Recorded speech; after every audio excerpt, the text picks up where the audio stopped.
Hello दोस्तों, हमारी इस वीडियो में आपका स्वागत है।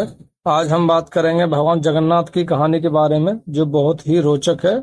आप जरूर सुनिएगा। तो आइए वीडियो शुरू करते हूँ। जगन्नाथपुरी का रथ उत्सव विश्व प्रसिद्ध है, परंतु रथ उत्सव से कुछ दिन पहले ज्येष्ठ पूर्णिमा के दिन जगन्नाथ प्रभु को 108 घड़े जल से स्नान कराने की प्रथा है। 108 घड़े जल से स्नान कराने के बाद जगन्नाथ भगवान बीमार पड़ जाते हैं। 15 दिन बीमार रहने के बाद जब ठीक होते हैं, तब नैनासर उत्सव मनाया जाता है। परंतु सोचने वाली बात यह है कि जो पूरे ब्रह्मांड के मालिक हैं, जिसके लिए इस ब्रह्मांड में ऐसा कुछ भी नहीं जो नहीं किया जा सकता, वह बीमार कैसे पड़ सकता है। बीमार होना एक मानवीय घटना है, भगवान कैसे बीमार पड़ सकते हैं। इसके पीछे भगवान की एक बहुत ही प्यारी लीला है। जगन्नाथ भगवान का एक बहुत ही अनन्य भक्त हुआ करता था। उसका नाम था माधव दास।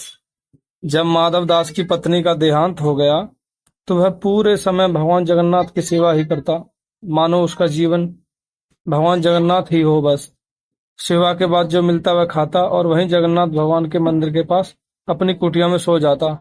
सालों बीते, पर माधव दास किसी भी दिन भगवान की सेवा से नहीं चूकता।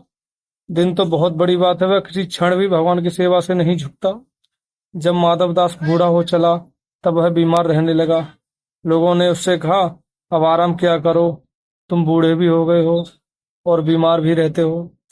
परंतु माधव दास किसी की नहीं सुनता, बस अपनी प्रभु सेवा में लगा रहता।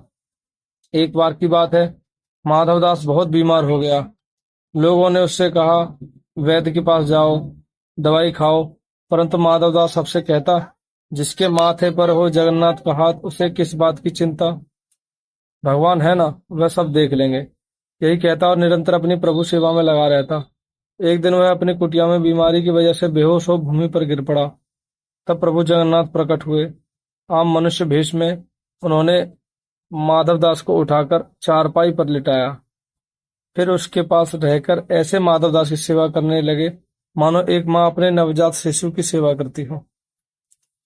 माथे पर पट्टी देकर उसका ज्वर कम करना, उसे काढ़ा पिलाना। माधव दास बहुत ही कमजोर हो गए थे। उसकी सोचने समझने की शक्ति भी बहुत कम हो गई थी। धीरे धीरे जब माधव दास ठीक होने लगे, तो एक दिन उन्होंने भगवान को पहचान लिया। पहचानते ही माधव दास प्रभु ने सामने हाथ जोड़कर जोर जोर रोने लगे। रोते हुए कहने लगे, प्रभु आप यह क्या कर रहे हैं। मैं आपका भक्त हूँ, मैं आपका दास हूँ। आप मेरी सेवा क्यों कर रहे हो। अपने भक्त के आंसू भगवान श्री हरि ने पहुंचकर उसे हृदय से लगा लिया। प्रभु के हृदय में लीन होकर फिर कौन सी आस और लालसा बाकी रह जाती है।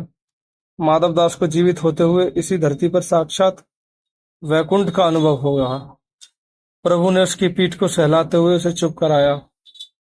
सुबकते हुए माधव दास ने श्री हरि से कहा, हे प्रभु, हे परमानंद, हे परमपिता परमात्मा, आप तो त्रिलोक के स्वामी हैं। आप ही नारायण हैं, इस पूरे ब्रह्मांड के मालिक हैं। आपकी इच्छा से तो यह बीमारी क्षण भर में नष्ट हो सकती थी। फिर आपने मेरी सेवा करने के स्थान पर मुझे पूर्णतः स्वस्थ क्यों नहीं किया। भगवान ने कहा, माधवदास, कर्मों का फल तो भोगना ही पड़ता है। कर्म का चक्र ही नियति है। यदि मैं तुम्हें अपनी पीड़ा से मुक्त कर दूं, तो भी आगे चलकर तुम्हें यह कष्ट भोगना होगा। संसार में जो भी कर्म होते हैं, उसके निश्चित कर्म फल भी होते हैं। सृष्टि ऐसे ही चलती है। फिर कहते हैं, भगवान, तुम्हारे कर्मों के अनुसार ही मैंने तुम्हारी सेवा की है। तुमने जितनी मेरी सेवा की है, उसका कोई मोल नहीं। भगवान भी भक्त के प्रेम के भूखे होते हैं। एक यही भाव भगवान को सबसे प्रिय है। तुम्हारा प्रेम मेरे सेवा हो सकता है, तो जब तुम्हें सेवा की आवश्यकता है, तो मेरा प्रेम भी तो तुम्हारे लिए सेवा हो सकता है। हे मेरे प्रिय माधवदास, तुम्हारे कर्मों का फल तो अवश्य मिलेगा, पर तुम्हारी भक्ति से मैं इतना प्रसन्न हूँ कि तुम्हारे बचे कष्ट अब मैं अपने ऊपर लेता हूँ। अब मैं तुम्हारी यह पीड़ा यही अंत करता हूँ। तुम्हारे 15 दिन का ज्वर जो शेष है, वह मैं अपने ऊपर लेता हूँ और तुम्हें स्वस्थ शरीर प्रदान करता हूँ। भगवान के ऐसा कहते ही माधवदास स्वस्थ हो गए।